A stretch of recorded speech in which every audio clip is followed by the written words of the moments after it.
Organized by the Ministry of Foreign Affairs of Mongolia, the Mongolian Academy of Sciences Institute of International Studies, the Mongolian Association of Turkish Alumni, and Turkey's İzmir Katip Çelebi University, the conference covered achievements made over the past 55 years of diplomatic relations. Discussions included political and economic cooperation between the two countries and cooperation in education, history, and culture.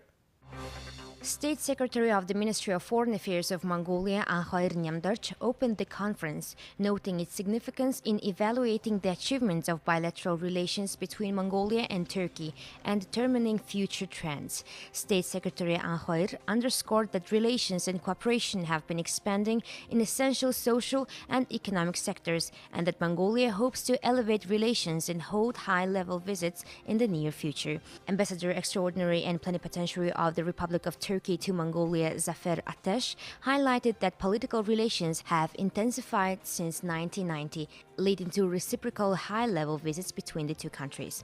The first state visits were made by Turkish President Süleyman Demirel in 1995 and President of Mongolia Bağvend Natsikdarch in 1998. These state visits laid the foundation for establishing a comprehensive partnership which enabled intensified relations and cooperation in all sectors. State Secretary Anhoir Nyamdarch stressed that in 2013, Mongolia and Turkey set a goal to bring trade turnover between the two countries to $100 million, which was achieved in 2022, reaching $110 million. Interparliamentary relations between Mongolia and Turkey have accelerated since 2000, with members of the State Great Horde of Mongolia and the Grand National Assembly of the Republic of Turkey holding reciprocal visits. Mongolian students have been studying in Turkey on Turkish government scholarships since 1992. At that time, 30 scholarships were granted annually, which increased to 50 in 2005 during the Turkish Prime Minister's visit to Mongolia. Talks are now being held to increase the number of scholarships to 100. Turkish Airlines Mongolian representative Sarnen noted since 2012 direct flights between Mongolia and Turkey have been carried out by the Turkish civil aviation company Turkish Airlines, which led to the expansion of economic and business cooperation, tourism, and people-to-people ties, and pushed infrastructure cooperation between the two countries. Siling, a senior researcher at the Institute of International Studies at the Mongolian Academy of Sciences, highlighted in 2014, 30-day visa-free travel between Mongolia and Turkey was approved, encouraging travel between the two countries and developing tourism. According to Montamen News Agency, based on the success of cooperation and relations between the two countries in all sectors, a strategic partnership is possible. The Oha Band, known for their unique blend of Mongolia rock artistry, made their way to London, England on June 6th as part of their European tour. Their performance was a wonderful fusion of Mongolia's rich heritage and the energy of rock music, captivating the audience with a unique and memorable experience. The Oha Band started in 2016, blending Mongolian traditional music like throat singing and horsehead fiddle tunes with rock. They recently had successful concerts in Birmingham, Bradford, and Blackpool, England. Our Oha Band's tour in England has been remarkably successful. We arrived in London today. Last year, our band made its debut in England at the Bloodstock Outdoor Heavy Metal Festival. This marks our second visit, now with our solo performance. We have received tremendous support from our Mongolian fans. Additionally, this year saw the Who Band perform for the first time. Although our Oha Band hasn't released a CD featuring our latest works yet, we have 17 songs. Our goal is to become a globally recognized band, and we are dedicated to promoting Mongolian heritage and history through our music. The tour is progressing smoothly, thanks to the diligent preparation by all members of our group.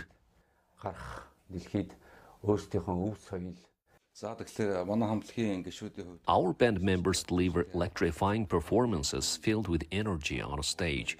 We are particularly proud to announce our upcoming performance at the Nadam Festival, Mongolia's national festival. Looking ahead, our tour will extend to China. The Oha Band will continue their tour in Belgium, Germany, and France, culminating in a performance on the same stage as the renowned Metallica band at a festival in France.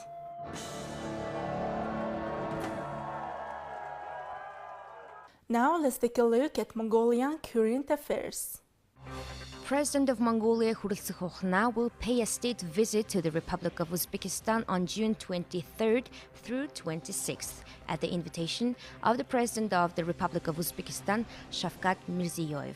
President Khurelsukh will hold official talks with President Mirziyoyev.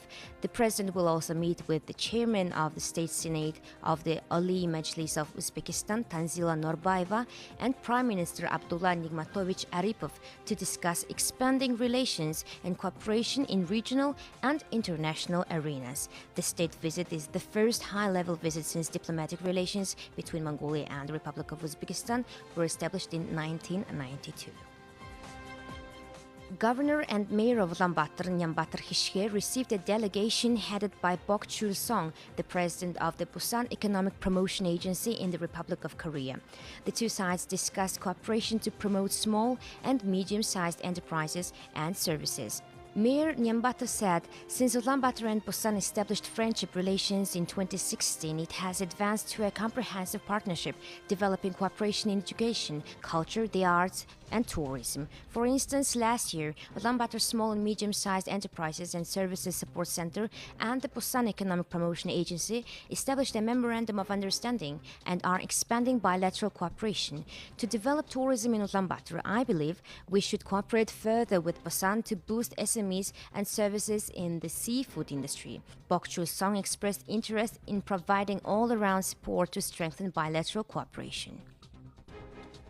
At the plenary meeting of the 78th session of the United Nations General Assembly on June 19th, a resolution initiated by Mongolia and Kenya to proclaim 2025 the International Year of Cooperatives was adopted. Since the 1980s, every 2 years, Mongolia has initiated the adoption of UN resolutions on the role of cooperatives in social development. The International Year of Cooperatives was successfully implemented in 2012.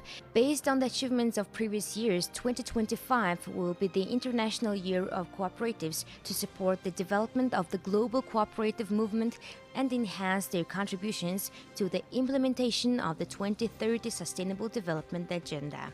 In the upcoming International Year of Cooperatives, UN member states, cooperatives, the UN Committee for the Promotion and Advancement of Cooperatives, the International Cooperative Alliance, and other parties will implement various activities under the theme Cooperatives Build a Better World.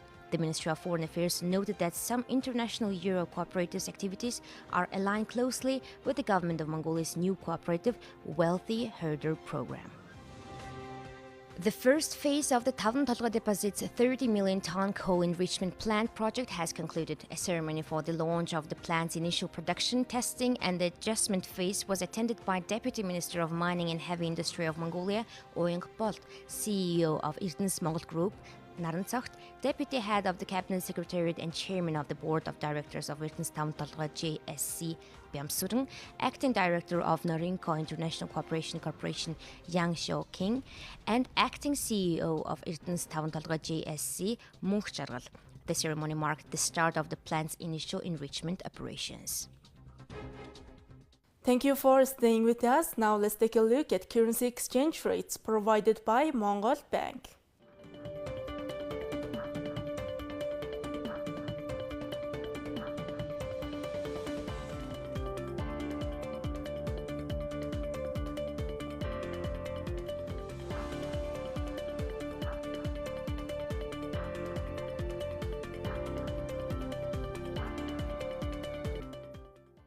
Next, our program will turn our attention to foreign news, partnered with international news agencies. Ambassador Jung-Guk Hwang, permanent representative of the Republic of Korea to the United Nations, briefed reporters Friday on behalf of the members of the UN Security Council that have joined the joint pledges on climate, peace, and security. We, the Security Council members that have joined the joint pledges on climate, peace, and security, France, Guyana, Japan, Malta, Mozambique, Sierra Leone, Slovenia, Switzerland, the United Kingdom, and United States, and my own country, the Republic of Korea, have come together to highlight the diverse impacts of climate change on peace and security in Afghanistan. Afghanistan, a landlocked and mountainous country featuring glaciers and deserts, suffers from scarce water resources and extreme weather events, all projected to exacerbate with climate change. Decades of conflict, coupled with the Taliban's edicts targeting Afghan women and girls, have left the country with limited capacity for adaptation and disaster preparedness. The linkages between climate change, peace, and security are evident in Afghanistan. Human suffering and displacement are on the rise following climate-related natural disasters, Jungkook said. Tensions over land and water can trigger local conflicts in the absence of proper resource management. The possibility of disputes between riparian states over freshwater resources raises serious concerns in the region and calls for stronger transboundary water cooperation. The populations exposed to climate-related risks may be vulnerable to terrorist propaganda and recruitment. Above all systemic human rights abuses Afghan women and girls face, including of their freedom of movement, peaceful assembly and expression, as well as of access to work and education, limit their access to humanitarian aid and significantly undermine the entire Afghan population's capacity to cope with the impacts of climate change.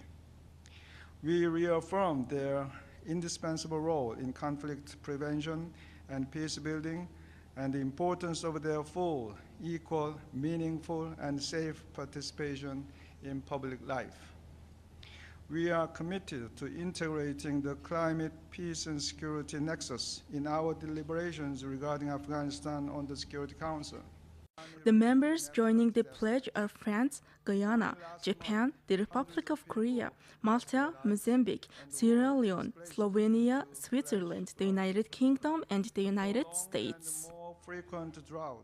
A nuclear-powered United States aircraft carrier, the USS Theodore Roosevelt, arrived in South Korea on Saturday. The carrier's arrival is the part of the three-way exercise with the South Korea and Japan, known as Freedom Age. The carrier strike group docked in Busan, marking a significant event in the regional military cooperation. The arrival came a day after South Korea summoned the Russian ambassador to express its protest. This diplomatic move was in response to a pact between Russian President Vladimir Putin and the North Korean leader Kim Jong-un. The agreement between Russia and North Korea pledges mutual defense assistance in the event of war, escalating regional tensions. The goal of Freedom Edge is it is a trilateral exercise between the United States Navy, the ROK Navy, and the JMSDF. And the intent of it is to improve the tactical proficiency of our ships. The intent is to improve the interoperability between our navies. And the intent is to ensure that we are ready to respond to any crisis or contingency. Rear Admiral Christopher Alexander, commander of Carrier Strike Group 9, addressed journalists about the exercise. He emphasized that the exercise Freedom Age was not intended to send a message to Russia or North Korea. The question was back to the timing of the exercise. The timing of the exercise, it has been well planned out. We don't need, this was not meant to be a message, it's not in response to Russia and North Korea coming together. Our alliance, we have worked together for well over 70 years. This is one exercise that is continuing to strengthen our relationship, continuing to strengthen the interoperability between our two great navies. In light of increasing threats from North Korea, the United States, South Korea, and Japan have intensified their combined training and increased the visibility of strategic U.S. military assets in the region. This collaboration aims to deter North Korea through a show of strength. Additionally, the United States and South Korea are updating their nuclear deterrence strategies. Seoul seeks stronger assurances that Washington would decisively use its nuclear capabilities to defend South Korea in the event of a North Korean nuclear attack. Parts of central and southern China have been hit by heavy rain since Friday, causing severe flooding and landslides that killed another 6 people in Hunan province, a state broadcaster CCTV reported on Sunday. In central China's Xinjiang, Hunan province, 5 people were killed in a landslide that occurred at around 4 a.m. on Sunday morning. 3 people are still missing as the search continues, CCTV said. In the neighboring town of Wuchanxi in Yuanling County, more than 15,000 people have been displaced after extreme torrential rains triggered severe flash floods. 1 person has died and another is missing. The torrential downpour has killed at least 47 people in southern Guangdong province and 6 in Fujian province, state media reported earlier. According to CCTV, heavy rain since Sunday morning has caused severe waterlogging in the city of Xishan in eastern China's Anhui province. Local authorities issued a red alert, or the highest warning level, for landslides on Saturday evening. More than 7,000 people have been evacuated. Floods have also inundated roads and stranded residents in the southern Chinese province of Guizhou. According to China's National Meteorological Observatory, this round of rain is expected to subside by 26th of June. Now let's take a look at international current affairs. Smoke was seen rising over different areas of southern Lebanon after Israeli strikes hit the region.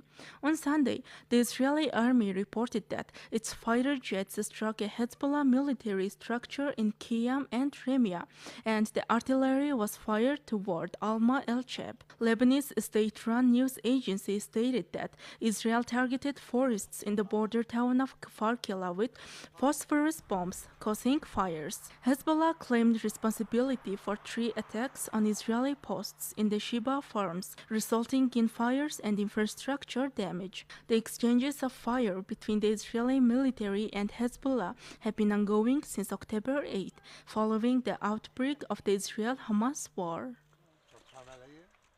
Well, that's all for today. Thank you for staying with us.